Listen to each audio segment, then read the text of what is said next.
ខ្ញុំដោយការសំដែងដោយកំឡែងឲ្យគេមើលសាយលេងទេជាការពិតមិនមែនប្រឌិតទេជឿព្រោះគេស្ទើរឈួតម្ដងខ្ញុំចាំច្បាំងថ្ងៃខែឆ្នាំគេសំបែកយំឡើងឆ្អែតទឹកភ្នែកស្រក់លេចខ្លួនឯងការគ្រានឹងចិត្តវិលវល់បែបផ្សែងយំដូចក្មេងលែងចេញខ្មាំងគេថ្ងៃនោះហើយខ្ញុំមិនអាចភ្លេចចិត្តខ្ញុំឈឺតែត្រូវតែទ្រាំបែកហើយក៏មិនអីថ្ងៃនេះខ្ញុំសើចវិញបានសូមឲ្យផ្លែខកគេតែម្ដង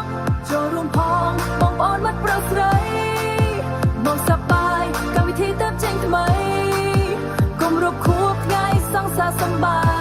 ងខ្ញុំធ្វើនេះមិនចង់បានល្បីទេអាណិតនាងដែលជួបរឿងដូចខ្ញុំលើកទឹកចិត្តបាយមកសាច់ហើយឈប់យំព្រោះគ្មានអ្នកក៏ខ្ញុំរីករាយបាន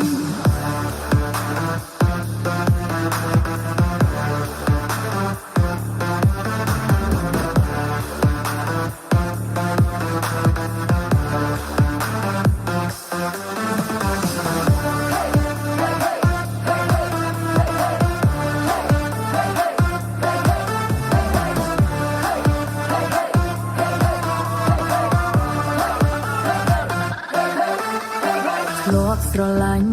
ប៉ុន្តែចប់ហើយមិនត្រូវយំទៀតទេបើគេមិននៅខ្ញុំរស់ដោយខ្លួនឯងសូមឲ្យផ្លែខកគេតែម្ដងចូលរួមផងបងប្អូនមិត្តប្រុសស្រីមកសប្បាយកម្មវិធីទៅចេញថ្មីគម្រប់ខួបថ្ងៃសង្សារសម្បែងខ្ញុំធ្វើនេះមិនចង់បានល្បីទេអាណិតនាងដែលជួបរឿងដូចខ្ញុំ